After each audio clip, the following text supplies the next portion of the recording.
தேகபலம் தாயென்றால் அவரும் தேகத்தை தந்திடுவார்.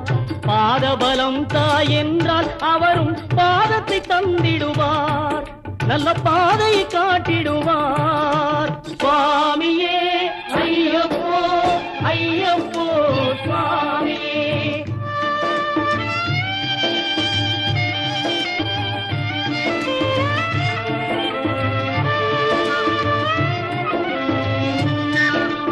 சபரி பீடமே வந்திடுவார். சபரி அன்னையை பணிந்திடுவார். கரங்குத்தியாலில் கன்னிமார்களும் கரத்தினை போட்டு வணங்கிடுவார். சபரிமலையினரை நெருங்கிடுவார். 18 படி மீது ஏறிடுவார்.